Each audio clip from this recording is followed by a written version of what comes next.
이 땅에 사는 사람들은 다 죽음의 길로 갑니다. 그러나 어떤 사람은 더 속히 죽음의 길로 가고 어떤 사람은 더 살아서 하나님께 영광을 돌리고 하나님께서 일하시는 것을 보며 즐거워하고 행복한 삶을 사는 사람도 있습니다. 오늘 본문에 등장하고 있는 세 사람, 아도니아, 요압, 시므이. 이 사람들은 다윗 왕과의 관계 속에서 삶이 결정이 됩니다. 우리는 다윗 왕보다 더 대단하신 예수님과 관계 속에서 내가 사느냐 죽느냐가 결정된다는 사실을 기억하십시오. 다윗보다 대단하고 솔로몬과도 비교할 수 없는 예수님과 나와의 관계가 어떠냐에 따라서 나는 영원히 살기도 하고 영원한 형벌을 받는 그런 형편과 처지가 된다는 것을 꼭 기억하시고, 아도니아는 자기가 분수를 모르고 왕이 되겠다고 나섰고 자기 아버지의 부인으로 선택된 아비삭을 자기 아내로 맞이하려다가 죽음을 당했습니다. 그런가 하면 이 요압 군사령관입니다. 국방부 장관입니다. 실세 중에 실세입니다. 강력한 힘이 있는 요압이었습니다. 그도 다윗의 충성스러운 종으로 살아왔습니다. 그러다가 말년에 자기 힘이 어느 정도 굉장하다는 것을 알고 그 힘을 다윗이 자기에게 준 것이라는 사실을 잊어버리고 압살롬에게 가서 협력을 하고 아도니아 편에 서서 협력을 하고, 그것까지는 다 이해가 되고 용서가 됩니다만은 평화로운 시기에 이 요압이 자기보다 훨씬 더 선하고 의로운 사람 두 사람을 피 흘려 죽이는 사건을 32절에 언급을 합니다. 여호와께서 요압의 피를 그의 머리로 돌려보내실 것은 그가 자기보다 의롭고 선한 두 사람을 쳤으니 곧 이스라엘 군사령관, 북쪽 이스라엘의 군사령관 네리 아들 아브넬과 유다 사령관 에델의 아들 아마샤를 칼로 죽였습니다. 자기에게 주어진 힘을, 자기에게 주어진 권력을 다윗을 위하여 쓰지 않고 자기를 위하여 자기의 감정을 풀고 자기의 불편함을 해결하는 쪽으로 써버렸던 이 요압 죽습니다. 아도니아가 처형을 당하고 아비아들 제사장이 솔로몬 왕에 의하여 그 직위가 이제는 폐위가 되고 고향으로 낙향했다는 말을 듣고 요압은 살기 위하여 제단불을 붙잡습니다. 그 제단불을 놓으면 죽기 때문에 결사적으로 붙들고 놓지 않으려고 합니다. 그래도 솔로몬은 아비아다를 통해서 가서 죽이라고 지시를 합니다. 이 분하냐가 가서 요압을 쳐 죽입니다. 언제까지나 승승장구할 것 같았던 요압 죽습니다. 시므이, 다윗 왕이 압살롬의 반역을 받고 예루살렘을 빠져나와서 기드론 시내를 지나서 감람산을에서 저 유대 광야로 피난 갈 때 그 감람산 비탈길을 따라오면서 다윗 왕을 저주하고 퍼부었던 시므이. 이 시므이를 죽이지는 않았습니다. 다른 사람을 피 흘려 죽이지는 않았기 때문에 하나님의 사람인 다윗 왕을 저주하고 쫓아오면서 저주했던 그를 죽일 수 있었지만 다윗이 살려줍니다.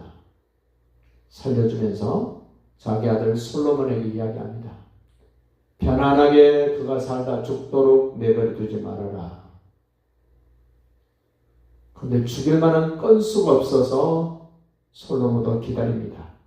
그리고 가택 연금을 합니다. 너는 네 집 밖으로 나가면 너는 죽을 것이다 라고 솔로몬과 시므이가 약속을 합니다. 어디든지 나가지 마라. 예루살렘에서 너를 위하여 집을 짓고 거기서 살고 어디든지 나가면 너 죽는다. 그렇게 약속을 하고 시므이도 1년 지나 2년 지나 3년 동안 잘 그 약속을 준행을 했습니다. 그런데 3년이 지난 후에 39절 보십시오. 3년 후에 시므이의 두 종이 가드와 마아가의 아들 아기스에게로 도망하여 갔다는 소식을 듣습니다. 그리고 그 두 종이 아기스에게 가 있음을 알고 찾으러 갑니다. 순간 잊어버리고 자기를 배신하고 떠난 그 두 종을 찾으려 아기스에게 가서 찾아왔습니다. 근데 그 소문이 솔로몬에게 들려집니다. 그래서 솔로몬이 시므이를 부릅니다. 42절 보십시오. 왕이 사람을 보내어 시므이를 불러 이르되 내가 너에게 여호와를 두고 맹세하게 하고 경고하여 이르기를 너는 분명히 알라. 네가 밖으로 나가서 어디든지 가는 날에는 죽임을 당하리라 하지 아니하였느냐. 너도 내게 말하기를 내가 들은 말씀이 좋습니다고 서로 약속했지 않느냐. 그 약속을 저버린 시므이. 결국 하나님의 사람인 다윗과의 관계 때문에 시므이도 죽습니다. 이제 아도니아도 죽었습니다. 요압도 죽었습니다. 시므이도 죽었습니다. 그 다윗과 관계를 맺고 있고 지금 이 아도니아와 관계를 맺고 있었던 사람 가운데 한 사람은 살아남은 사람이 있습니다. 제사장 아비아달입니다. 26절 보십시오. 왕이 제사장 아비아달에게 이르되 네 고향 아나돗으로 가라. 이 아비아달의 고향인 아나돗 그리로 추방을 합니다.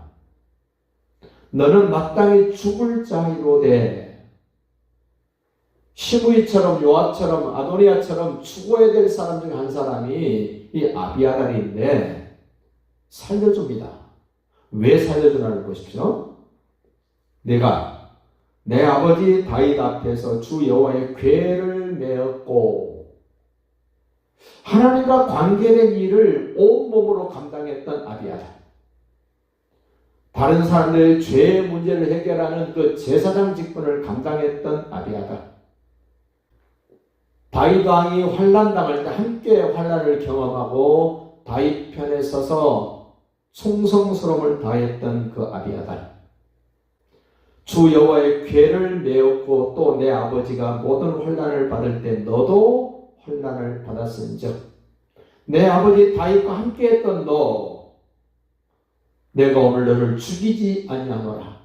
살아남는 이유 하나님과 관계된 죄 문제를 해결하는 법궤를 메고 하나님의 사람이 다윗과 환난도 함께하고 언제나 함께했던 이 아비아달은 살아남습니다.